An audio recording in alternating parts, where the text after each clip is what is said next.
All right, and we're back. It's 10 over 10. Continues here on Citizen TV. What we like to do here on the show every week is have a discussion about issues that are affecting people, young people such as yourself watching and those here in the audience. The topic that we're going to be tackling today is quite a serious one. So if you've got feedback, we'll be taking feedback from the audience as well. Go ahead and tweet at Citizen TV Kenya using the hashtag 10over10. There's been what we're calling an epidemic of date rape or sexual violence amongst young people, particularly happening on college campuses around Kenya. So we wanted to talk a little bit about that today to understand exactly the stigma around it, ways to prevent this, and ways to keep our young men and women safe as they're enjoying their campus life. So I'm going to have two guests. I got two guests here in the studio who are going to go ahead and introduce themselves shortly and be a part of this discussion. So Rebecca, I'll start with you. Good evening. It's a pleasure to see all the young people surrounding us. My name is Rebecca. I'm a psychologist and I work at Nairobi Women's Hospital, the Gender Violence Recovery Center. All right, welcome. Next. Good evening, everyone. I am Elsie Akoth. I'm a student. I'm an activist. I'm a rape survivor. I'm an athlete, and I love life. So, welcome, Elsie. All right, so before we hear Elsie's story, I'm going to just share some statistics with you. According to the Gender Violence Recovery Center, between January and December 2017, they reported that the majority of victims who sought treatment and support were women and girls aged from 12 to 17. 40.7% were women and 48.8% were girls, and 65% of male perpetrators were aged between the age of 18 to 35. Now, the latest statistics we have on our rape cases are from the Kenya Police. They reported last in 2016, they said they had gotten 889 cases of rape. That's the most recent statistics that we have gotten from that year. Of course, the whole issue with, as we're talking about date rape and things like this, is that most of the cases are not reported because people feel like if I go to the authorities, then what? No one's going to believe me. They're going to ask me for evidence that I don't have. So we're going to talk a little bit about that. And Rebecca, maybe we can start there. Why is it that people don't seek help, that they don't go to the police, that they don't report these cases? So the first thing that we have to understand is the stigma that surrounds the word rape. When everyone, when the word rape has been mentioned, everyone wants to hide, and again, the society have put that as a stigma since as we were growing up. Now, coming to the topic of date rape, when a survivor or when someone has gone on a date and we have not agreed that have not given consent for sex, then yet I find myself raped, one of the things that would make me not report, because everyone will ask me, what was she doing at night? See, you're already condemned. What was she doing? Why were they having drink? Because in most cases, young people believe when we go out for date, it means sex. See, which is very incorrect. And that's why it makes so many people not to report, because I'll be blamed. That I went to his house, I went to her house, we went on a date drinking, because I'm imagining we are talking about guys who are 18 years and above. But the fact that I'm 18 years and above and I have not given consent, that is rape. But now the society will first ask, what was she doing at night? Yeah. I think that's a very important point you brought up, that it's about consent. Whether we went out, whether I went to your house, whether whatever happened, whether we went to a campus party, if I did not say this is okay, then it's not. It's not. Then it's rape. That is rape, yeah. Because I didn't give consent. The fact that we agreed we are going for drink, we did not say that we are going to have sex. Yeah. The fact that I came to your house, the fact that we had a campus bash, did not mean that we were to have sex. Yeah. So that is rape. But again, like you see our title, no means no. We've not been able to understand that when I say no, I mean no. Yeah. And this, there have been a lot of confusion, and especially to our male counterparts. They believe when girls say no, they mean yes, which is very incorrect. Wrong. Very wrong. Wrong. Very wrong. Okay, very okay, wrong. calm down. I'll give you guys a chance to speak up later. Elsie, I want you to share your story, because you have a very interesting story as we're talking about reporting and not reporting. This has happened to you 2 times. So maybe you can just give a little bit of background. You're a student at USIU. So just share your story with us. Okay, so the first time was last year in May, and it's someone who I didn't know. I was going to buy eggs at night, and then a friend now of mine told me, let's go for a party. So I was like, why not? Let's go. I mean, it's just a party. There's nothing much. So we went, we had drinks, and around 4 a.m. I was really sleepy. So I decided, because it's 4 a.m., I don't want to walk home at this time. Secondly, remember, I was going to buy eggs, so I didn't have money to get a taxi. So I said, let me take a nap in the sitting room. Then when the sun rises, I can walk home comfortably. So that's exactly what I did. And what woke me up was that man penetrating me, and his friend was next to him rubbing my shoulder. It's like he was waiting for his round. So remember, I was not drugged. They didn't drug me. I was not blacked out. That's why I remember everything. So I pushed him away the moment I woke up, and I started shouting, and he acted like he had blacked out. So I left the house at that time, and I saw him after that, and he was so apologetic, crying, asking me to even beat him up, as if violence solves it. So when I met him again now, last month, when I arrested him, he was asked if he knew me or saw me before, and he said he had never ever seen me. And mind you, this is the same person who texted and called me. So at that time, you didn't report the case? I did report. I did. Who did you report to? To Kasarani Police Station. I even went to Doctors Without Borders. They cancelled me. They gave me medicine and everything. What did the police say? The police were so reluctant. I think they expected me to bribe them, which I didn't. So they kept on telling me that I should not push forward with the case. It's not gonna go everywhere, because I did not have proof. Because when I went to report, by that time I was clean. I had already showered and everything, so they couldn't get his DNA inside me. So they were like, you don't have any proof, it's just circumstantial evidence. And mind you, there were witnesses. There's even calls recorded and messages of him acknowledging what he did. So now the second case was in February. Someone I grew up with, I've known him for 12 years. So we were leaving the club in the morning, and he told me he has a class at 9 a.m. He doesn't want to go home. He didn't have money to pay for the cab. So he asked me to host him at my house. We left, me, him, a friend of mine, and her friend. So we were 4 people. When we got home, the first thing I did was wear my pajamas and sleep. I left them. They were still drinking, and I didn't feel like drinking anymore. So what woke me up again is the penetration. That time I'm in bed, he's there, the other girl is also in bed. So I'm wondering, you watched this guy literally remove my clothes and do everything, because I was fully dressed. So the next day, I mean, I did kick him out. I kicked him out of the house at that time. And then that's when I opened up to those girls and broke down, and that's when they pretended like they actually cared. I feel like it was a conspiracy, because it's like they watched him do it. And they said nothing? Nothing. Yeah. Yeah. So wow, that's heavy, and it's so unfortunate. And again, it brings up this culture of it. You might have witnesses around, you might have friends or people you thought were friends around you, but because they don't think there's anything wrong going on, they don't stop it. Very true, because one, we have this culture of saying she's an adult, but there's something that we do not understand. Once she has gone what she has gone through, or any survivor have gone through a rape, first you are affected psychologically. And so as much as everyone says she's an adult, or she was drunk, maybe she consented because she was drunk, she was affected psychologically. And there is a research that is going on. Once you've gone through a rape, if you're not well supported, you can attract another one.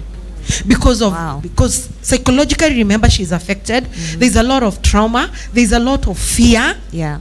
So all that, because you see, in most cases, especially when you don't report, again, you're not supported psychologically. And so you live with that fear. Everybody else can rub it off, but the survivor will live with fear, trauma, and everything else that surrounds that. Especially because for the second time for her, this was someone that she'd known for a very long time, so she assumed that she was safe. So what steps did you take after the second incident? Went straight to the police station again to report. And then I went to hospital to make sure that, you know, I don't get pregnant, I don't get sick or anything. And then I went to social media. I went to social media and I aired out my stories. So that's when it picked up and everyone was aware of what was going on. And I got so many confessions from people who went through what I went through. And shockingly, those two men who raped me have raped other people as well. So it wasn't a coincidence. Yeah. So opening up on social media couldn't have been easy for you because, man, I know the trolls came for you. I know you got support, but there were also a lot of people saying, you know, all types of... I was threatened. Yeah. Yeah, I was victimized, I was insulted, I was all these things, even by people who apparently are public figures, you know, because I exposed someone who's known in the media industry, and he told me, Nairobi is small, I will find you and I will kill you, and I have all this documented, because he called me and was just insulting. I'm like, you know what, when you're ready to have a proper conversation, because I think he was trying to defend. I thought he had like solid proof to me that it was defamation. So people came at me and told me, I'll sue you for defamation. But until today, no one did, because every story I shared, mine and for the people who trusted me to share anonymously, are all true. Yeah, and you have documented evidence. Where do you start for a case like hers? Now, a case like this, you see, what we call such a case is a rate representation case. Because normally what is supposed to, ideally how it's supposed to be, once you go through that ordeal, you're supposed to report within 72 hours. You see, within 72 hours, you'll get medical attention, and whatever she was told, do you have a proof? We are able to correct all the specimen, all the evidence, and they are preserved, and then the police are able to come pick. Now, after 72 hours, sometimes it becomes very difficult. So what we do again, we work with the story, because even the story of the survivor, her story also can work and be documented. And so from there, we engage the Rigo fraternity, and they are able to push it through. But unfortunately, the Rigo justice, or the justice system in our country, again, is wanting. They'll start asking her, oh, please, and you know, probably she has not healed. So sometimes she'll give very scanty information, because again, out of fear. But we try to support them, especially the survivors, and we try to look for lawyers who can be able to work with them until we close up the case. Because one of the healing is when those cases are closed and they see the perpetrators have been sentenced. But again, what we keep on telling people, it's good to come out within 72 hours and not to shower. Unfortunately, because of the stigma, the survivor will always be blamed. Yeah. So why should I be report and I'm the one on the wrong? So they just take the blame upon themselves, Yes. and they And say, we you know what, I'm going to all forget blame about the it. survivor. Yeah. And especially when, like, all these, they're above 18. When they're above 18, we are quick to say, oh, she was an adult, but the ordeal is ordeal. And the pain, because what happens when a rape happens is the whole you, the whole woman or the whole man has been messed up. Whether she's an adult, whether she's a granny, whether she's a child, it is messed up. And so, because of the society, that's why you see, because you see they're saying, oh, she's an adult, so I better not report. Yeah. That's the whole problem we are having, and it's all about stigma. It is about stigma. You mentioned one of your attackers that was arrested. How, I mean, what led to that? What finally changed for that to happen? First of all, I was so reluctant to go back to the police because there was a specific man who was there and he told me I put myself in that situation. Apparently, I was something that was provocative, and at that time, when the first time it happened, I was in sweatpants and a sweatshirt. So, you asked me How did it come to be that the man got arrested? When it happened the second time, I have PTSD until now, so I relived it again. So that's when I said, let me arrest this guy. I went to his house. He wasn't coming home. If he was, it was a really odd hours because we waited with the police for like 7 hours. So I went to school and I asked them to help me or get me a contact of his parents so I could get a hold of him. So I did arrest him in school, but it wasn't something like, we weren't trying to throw tantrums. So even if you could see, the police were not in uniform, so no one knew what was going on. And then when he was arrested, he slept in the cell and paid a petty cash bail of 50K. He came with 2 lawyers and his father, and that's when they were telling me, now the cop who was handling my case was telling me that I don't have enough evidence and whatnot. I should just, like she wasn't pushing me to do the right thing. So yeah, that's how I got to arrest him. Wow. And we're going to talk a little bit about how you've taken this up as a personal cause to you and began activism as a result. But Rebecca, maybe you can tell us, you've talked about, yes, getting to a hospital or something like that within 72 hours. What measures can we take to prevent these events from occurring? Is it, whose responsibility is it? Is it us as women to not go to, these parties or to not go on dates if, we don't have friends or things like that? Is it up to the men to know that no means no and to understand consent more? I mean, where do we draw that line and who is responsible? I want to say that we are all responsible. Because if we say we don't go for bash, then what are we doing here? So are we saying because I'm a woman, I'm supposed only to be in the house so that I don't attract rape? No. The responsibility is taken by me and you. And the next question, and I like telling young people, do you know who you are dating? Because if he's your friend and I'm your friend, he will take care of me even when I'm drunk. And I'll take care of him even when he's drunk. So it's a responsibility of all of us.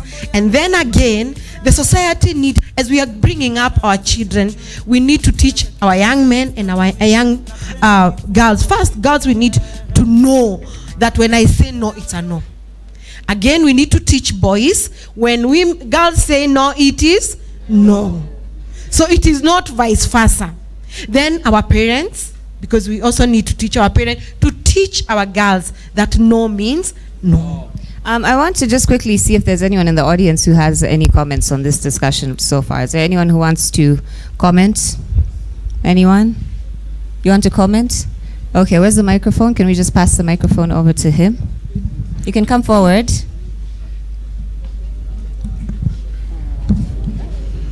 Go ahead. I think I know her through social media, and I know the guy who did the his name is Hot Cater, right? Okay, we don't have to say names. Okay, I'm sorry. I think it's really bad of someone to do such kind of a thing, but you should choose your boyfriends or girlfriends wisely, Cannot just, okay, I'm not blaming you or something, but when you're going somewhere, you should know where you're going, and I think that's it, Okay. Would you like to respond to that, Elsie? Yes. First of all, never ever blame the victim. No, we are not having but a that's how it came off, you understand? Yes. That's how it came off. Number 2, remember the way she told us right now that, not you, I'm talking about her. She said girls are taught so much not to get raped. Okay, boys as well are taught so much not to get, because it does happen to both genders. You forget to teach them not to rape. So, yeah, that's all I have to say. Okay, does anyone else have a comment? just come forward. All right, you can just hand her the microphone. All right, go ahead. Okay, okay. Sasa kwa nataka kusema unaona friends una trusting best yako mkienda hizi mabash, si ndio? Kwa tunajua ukilewa since umeenda naye hapo mtakuwa poa. But sasa kuna mabeste wengine si poa. Yes, unaenda naye kumbe kuna beste wengine wanaenda kukia mchele. Drugs. Wanakukia drugs, then umebleki, unaamka unapata uko hata haujui ni wapi uko, unanuka sijui nini, uko na memory loss. So unashanga ukitaka kupiga mabeste zako wanalenga simu ama watu wamezima simu, unashanga like nimewajua for long, mbona mnaweza nifanya kitu kai? Ukiwauliza na kwambia kwani uko na akili yako? Is this something that has happened to you? My friend. To your friend. So your point is that also, in addition to everything that we're talking about, it's also about your circle of friends. That's what you're trying to say. Kuna best yetu fulani alifanywa hivyo. So kama akaniambia mimi sikuwa nimeenda hiyo bash hiyo day. Then ndo kama akaniambia mimi nikashanga au mabeste wetu tulikuwa high school pamoja.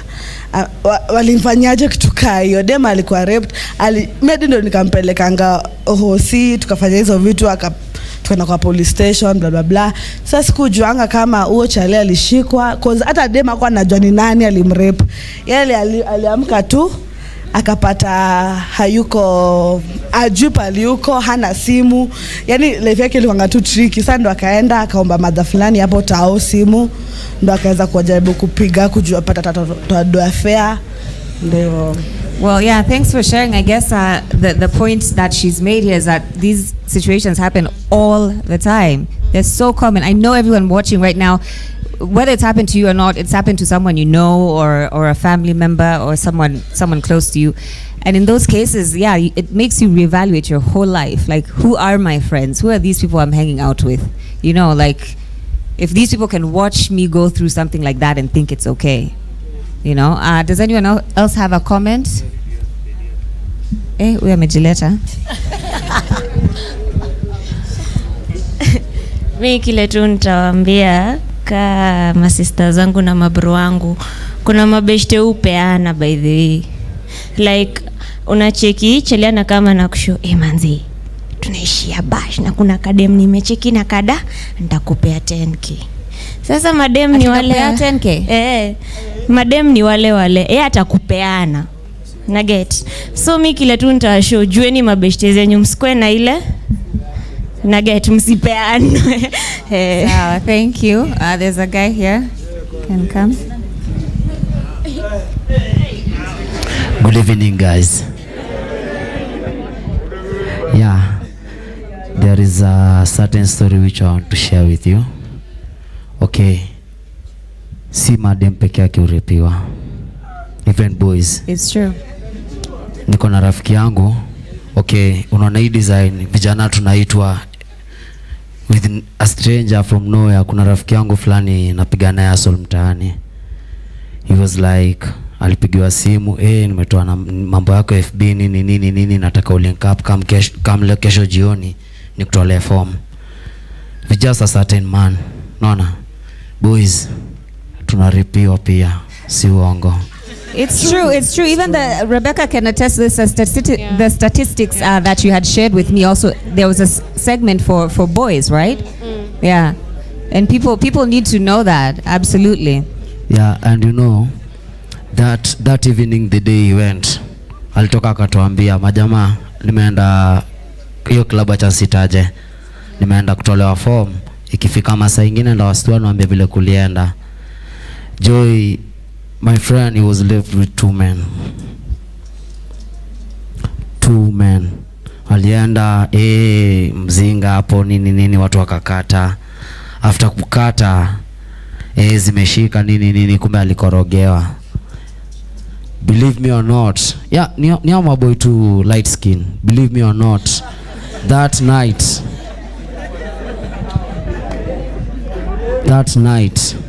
my friend, he was raped, and he was like, in the morning si tunapigiwa simu tukiwa job garage, majamaa kujeni mniokoe ana nini ama nini, ameshika tu namba ya mtu mmoja. Kuenda hata kutembea angeweza kutembea, in real sense hata kutembea angeweza kutembea. And he was like, should I report, should I not? And vile tulienda police station, tukireport, polisi anauliza, hai, hata wanaume mnavigwa kitu nyuma. And we were like, bro, we gotta go. We gotta leave. Listen, thank you for sharing that story. I think the point that I would like to make, and Rebecca, you can speak on this, is that rape isn't just about sex. Rape is about power. It's about someone taking away your power, whether you're a man or a woman, right? Maybe you can speak on that a little bit. Yeah, and I think that's what you're saying. We need to understand, why does rape occur? And like you're saying, it's all surrounds power. So other than that sex, other than that act, there is power that has been robbed. But I also wanted to say, to echo what he's saying. Unfortunately, the numbers are rising for men who have been sodomized. But unfortunately, men do not report. Because like he's saying, everyone is going to question, a man, how? You see, and again, you know, the ego of a man. So you can imagine that power being robbed from a man. So we are having so many young men who have been sodomized, but instead of seeking help, because of our culture, they die with it. And so they are developing other behaviors, other coping mechanism, because they are not able to cope with that. You see people turning to drugs, to alcohol, to you know, just things to sort of soothe themselves because they feel like they can't talk to anyone about this. I'm a man. How do I go to a police station and meet a fellow man? What will I say? How do I go to a hospital and say I've been sodomized? Actually, some of them come to our hospital, they come with different stories. So by the time you explore is when you realize this is what brought them. And so it's very sad. So we need to understand that rape and sodomy is not only for women, it's for women and men. But the question is what we need to do and why are we doing that? Yeah.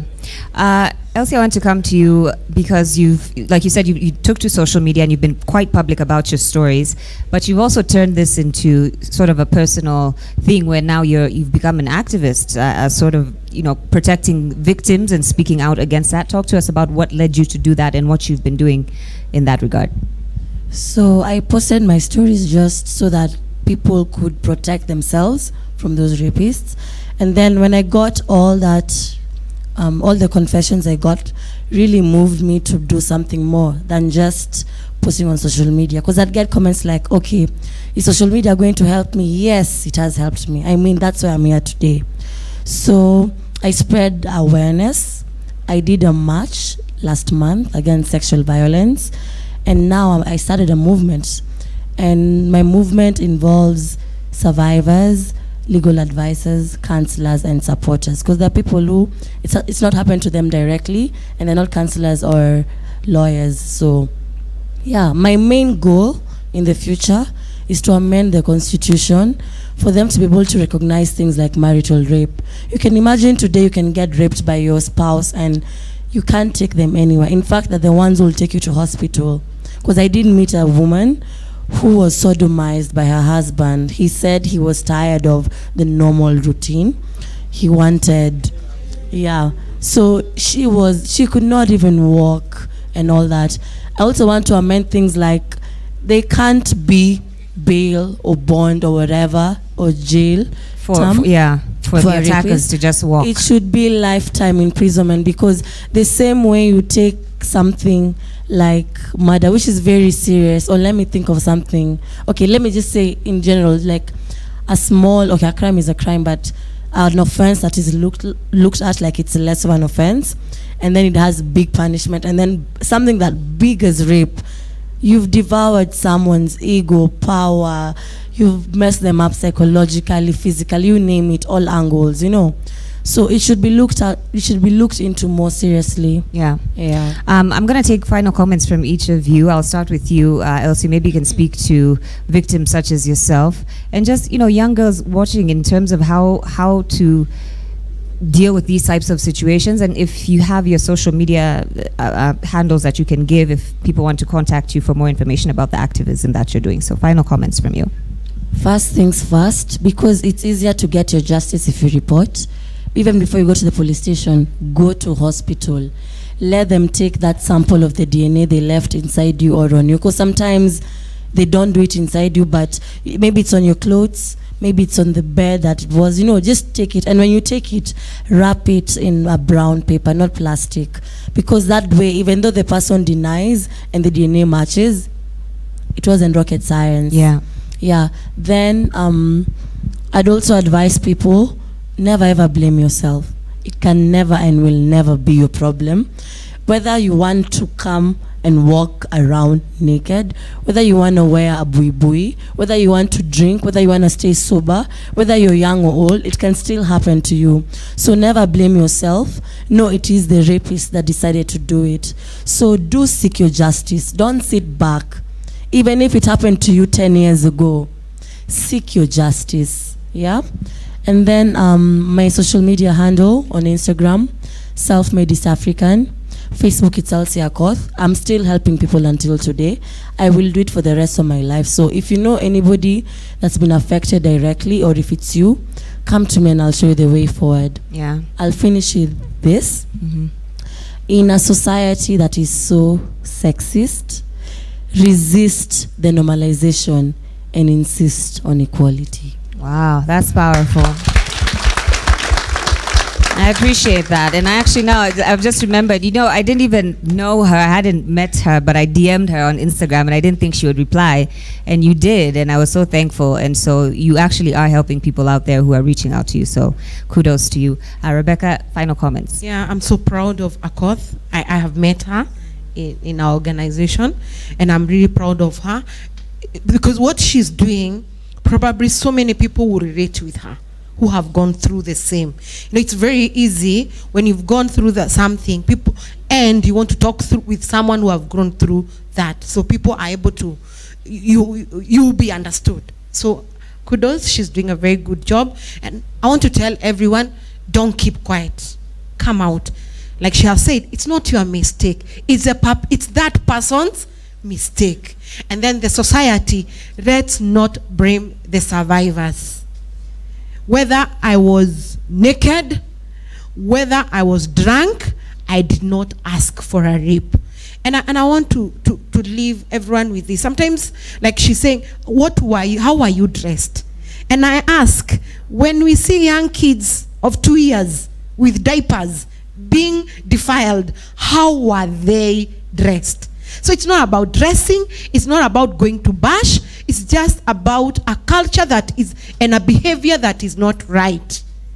And so we also now need not to blame the survivors. We need to accept that rape is real and it's a murder because it murders that person's, the whole being of that person. And we need to respect those who have gone through it. Come out. We'll give you psychosocial support. We'll help you access justice and you will heal. Can we please give a huge round of applause to our panelists today? I think this has been one of the most real conversations we've ever had on 10 over 10. And to all the audience members who came forward and shared your comments, thank you for that as well. At home, I hope that you've gained some tips and that you've gained some knowledge on this very important matter. So thank you both again from the bottom of my heart. This meant a lot to me.